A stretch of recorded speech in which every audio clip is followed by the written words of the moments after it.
If you're a wealthy person, you can easily choose any method of immigration to the USA where there aren't the kind of issues we're going to talk about today. But what about ordinary people who don't have a lot of money? How can they get to the USA without getting shot at the border? Yes, there are such cases. Today we'll explore a working method for the less affluent. An ordinary person not in the know probably doesn't understand why people try to enter the USA illegally. After all, there are perfectly legal ways, such as the green card, tourism, study, marriage, business, work, O2 visa, L1 visa, U4U visa for Ukrainians, large investments. For significant investments from $900,000 to $1.8 million, citizenship is even granted through an expedited process. But let's start with the fact that we're talking about wanting to stay in America permanently. Only in this case does it make sense to try an illegal method. By the way, there's a fine line here. If you grossly violate the border, you will be deported with a ban on entry for many years or imprisoned for years. In reality, it's about using a clause in the law that talks about the obligation to accept a refugee from another country if they indeed have a chance of obtaining this status.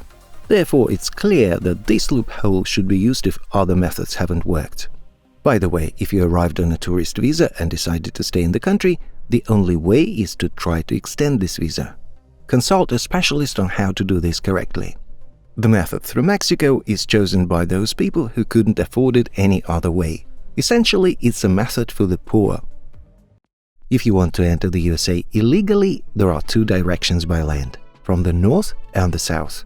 But why do people more often choose Mexico for illegal border crossing? Well, first of all, it's harder to get into Canada than Mexico due to political and legal reasons. Also, the climate plays a significant role. It's challenging to stand in long queues in the cold. Also, the USA continuously tightens immigration policy regarding the Canadian border.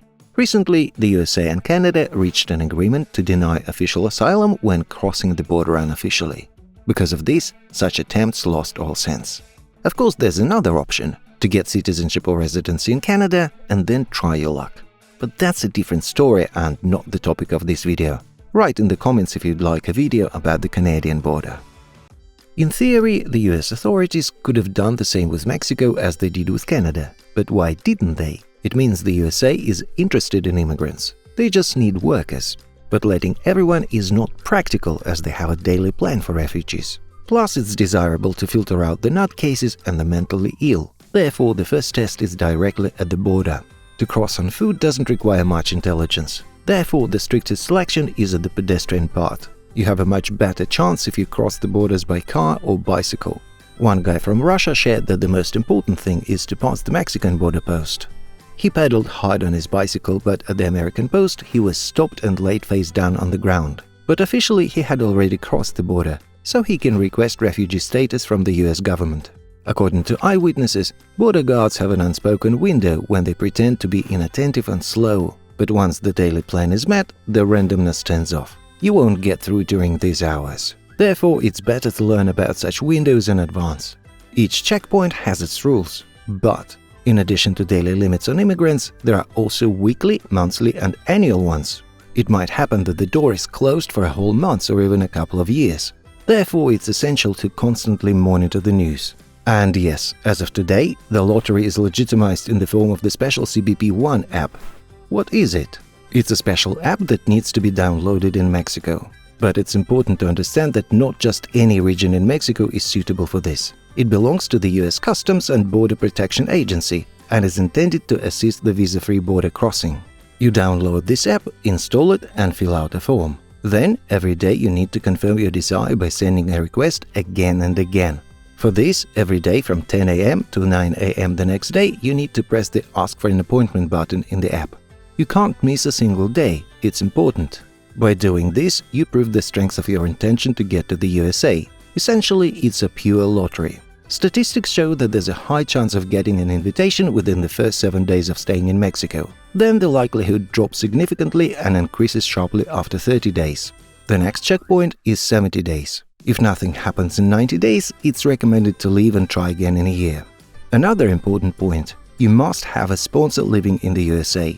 If you don't have such acquaintances, then contact a charity foundation of the Baptist Church or another fund. When you get a date, don't be late or everything will reset. There, you will go through a registration procedure. You will be asked many questions and psychologically influenced to test the stability of your psyche and hidden intentions. What if you are a Hamas member or a spy? If you are a single man, there's a 75% chance that you will be detained and put in something akin to a jail, which there is called detention. There you will undergo additional interviews. How long you will sit there is hard to say. It's different for everyone. If you are married and with your wife, you will be let through without preliminary detention. The same story if you are with children or just a woman. To pass the interview decently, I strongly advise consulting with specialists. Fortunately, you can find many on YouTube. But remember, there are many more scammers than professionals, so be careful when choosing an expert. In the San Diego, California area, the first fences on the border with Mexico were installed back in 1994. But more extensive construction began during Donald Trump's administration in 2017. The subsequent President Joe Biden halted the construction. However, it's likely that this process will continue in the future. The length of the Mexican border, where it borders the USA from the Pacific Ocean to the Gulf of Mexico, is 1,954 miles. It consists of physical barriers. These are walls and fences. The barriers range from simple fences to complex walls with surveillance systems. Natural obstacles. These are rivers and mountains, which significantly hinder crossing the border. Checkpoints. These are official points where one can legally cross the border. Here, thorough security and immigration checks are conducted. Patrolled borders. These areas are actively patrolled by agents of the US Border Patrol, using drones, infrared cameras, and other surveillance means. If border guards used to play a game of seemingly accidentally letting illegal immigrants through, that method no longer works. Today, methods like climbing over the fence or through holes in it, crossing by car or bicycle, or running on foot are no longer effective. But this doesn't mean they won't work again, as US immigration policy constantly changes, swinging between tightening and relaxing. This way, they regulate the necessary flow of immigrants for the country. In all developed countries of the world, immigrants are a profitable topic economically and demographically. In any country, people are the second oil. Firstly, understand that the USA is a law-governed state. It has always been the case that when the screws are tightened, human rights activists file lawsuits. Eventually, a compromise is reached and the situation softens. This is happening today as well. Legal proceedings are underway regarding the new measures at the border. It is quite possible that the application will be cancelled and they will return to the old scheme, or they might come up with something third. Remember, US immigration policy is very dynamic. Its swings constantly shift from one side to the other. As of late 2023, the international political situation is tense, so there are areas at the border where a real army is present today. This wasn't the case before. There have already been instances of people being killed right at the border. Remember, by law, the country's constitution doesn't apply at the border, so anything can happen and no one is responsible for it. Many think that if you've crossed the border and been released into the USA freely, you're all set. In reality, this is not the case. It's only 5% of success. If you are let through, you can't stay in the country indefinitely. You are only given time until the court hearing. Yes, it won't happen tomorrow, but months or even years later. But this is a very important moment. At this court, your case will be reviewed, and if they find out that you made up your case, you will be deported from the country.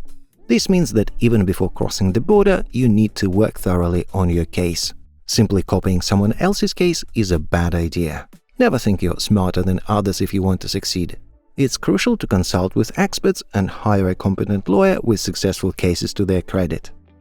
In recent years, a new drug called fentanyl, which comes from China to Mexico and then to the USA, has become known. This drug is very dangerous as it is 100 times stronger than morphine. If you have heard about hybrid wars, you know that drugs are one of the tools of such wars.